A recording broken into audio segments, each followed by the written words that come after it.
Majlis Pecah Tanah Cadangan Pembinaan Surau Ibnu Sina di Hospital Putrajaya menamatkan penantian selama 8 tahun warga kerjanya apabila ia dijangka siap dalam tempoh 18 bulan akan datang.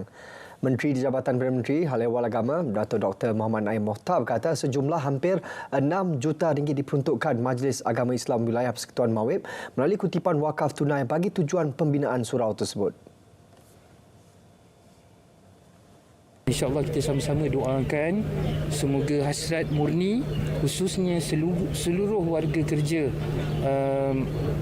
Hospital Putrajaya untuk melihat satu surau dan semoga dengan terbinanya nanti surau ni atas berkat kerjasama semua pihak kita semua akan dapat manfaat khususnya kepada pengunjung-pengunjung lah, pelawat yang datang menziarahi saudara mara yang sakit di Hospital Putrajaya maupun di IKN.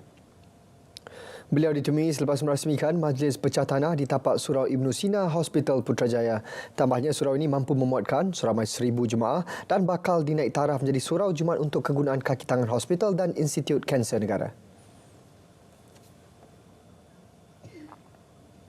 2.65 juta ringgit peruntukan bantuan kewangan diluluskan kepada 20 rumah ibadat bukan Islam di Kuala Lumpur daripada keseluruhan 370 permohonan di bawah inisiatif Belanjawan 2023. Menteri Pembangunan Kerajaan Tempatan Ngah Koh Meng berkata inisiatif penyelenggaraan rumah ibadat tersebut di seluruh negara juga diteruskan sehingga tahun hadapan dengan peruntukan 50 juta ringgit.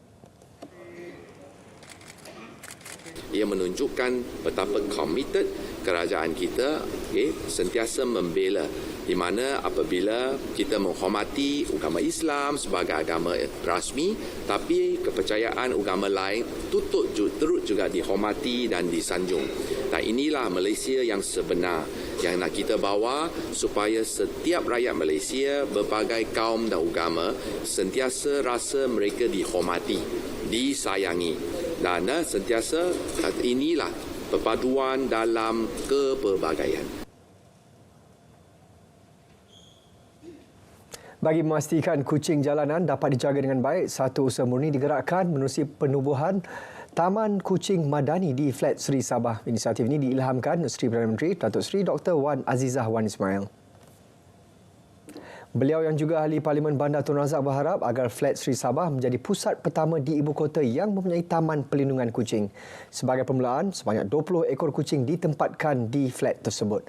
Taman kucing berkenaan dapat menempatkan 75 ekor kucing dalam satu-satu masa.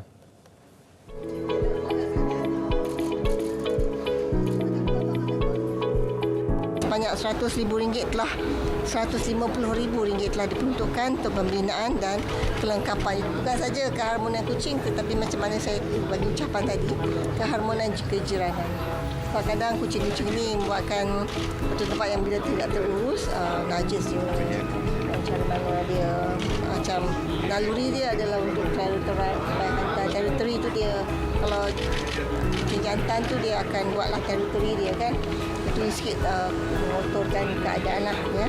Jadi ini yang kita nakkan supaya kita ada cara mana menjaga kucing dengan lebih baik dan juga menjaga alam sekitar. Usaha ini juga bertujuan untuk mengeratkan hubungan silaturahim dalam kalangan penduduk Flat Sri Sabah. Pasal kucing, ada penduduk yang bergaduh, bermasam muka, bertelaga.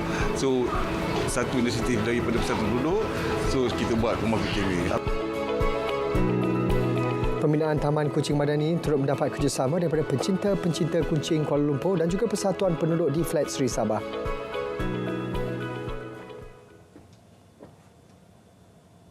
Program Flash Mob Awam Batik Onlah anjuran loko di Kompleks Kraft Kuala Lumpur meriah dengan kehadiran lebih 800 pengunjung.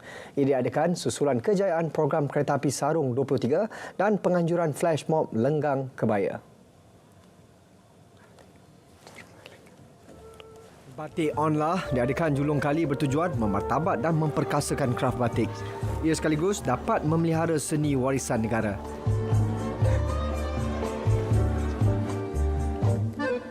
Acara bermula di MRT Ampang Park sebagai tempat berkumpul sebelum gerak menaiki kereta api ke MRT Conley dan kemudian berjalan ke Kompleks Kraft Kuala Lumpur yang menjadi tapak kepada acara utama tahun ini. Antara pengisian aktiviti yang dilaksana adalah jualan kraf batik, demonstrasi kraf batik, interaktif kraf, permainan tradisi dan persembahan kesenian. Sebelum ini kita tahu mungkin batik Malaysia ni sedikit kurang popular disebabkan oleh beberapa faktor lah. Salah satu faktornya yang saya rasa adalah harga. Jadi bila kita selidik, satu adalah mungkin penggunaan dia kurang, jadi permintaan kurang, jadi penggunaan kurang, jadi harga pun mahal. Jadi kita rasa kalau kita berlanjutan mempromosikan penggunaan batik, kemungkinan lebih ramai orang tahu tentang batik Malaysia. Ada sebenarnya batik-batik yang affordable, yang sebenarnya tidak terlalu mahal dan boleh digayakan. Ada antara pengunjung yang sanggup datang dari Kota Baru, Johor Bahru dan Senawang untuk bersama-sama dengan rakan-rakan di Kuala Lumpur. Memang kita nak meraihkan batik Malaysia. So sebab saya sendiri pun bekerja dalam bidang fashion berkaitan dengan itu. Jadi saya memang meminati batik Malaysia sebab tak ada lagi desain-desain yang diketengahkan.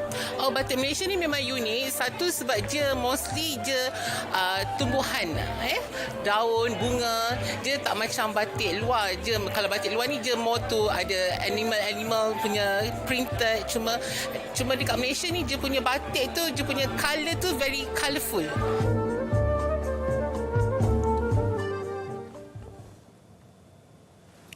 Sejak ditubuhkan 15 tahun lalu, program Baby Hatch Yayasan Orphan Care menyelamatkan lebih 500 bayi. Pengurus besarnya Zakiah Abdul Fahman, program juga berjaya menyatukan 70% bayi dengan keluarga angkat atau diserah kepada ibu mereka. Malah program turut menjadi tempat perlindungan wanita mengandung tidak terancang seawal 7 bulan. Untuk ibu-ibu di luar sana kami menyarankan sekiranya mereka merasakan tidak ada tempat untuk mereka pergi, sekiranya mereka didapati mengandung secara tidak terancang ataupun unplanned pregnancy, saya mengalu-alukanlah supaya ibu-ibu ini datang ke Orphan Care untuk kami bantu dari segi penjagaan bayi-bayi tersebut, dan sekiranya mereka tidak mahu menjaga bayi-bayi tersebut, kita boleh bantu dari segi proses pengangkatan.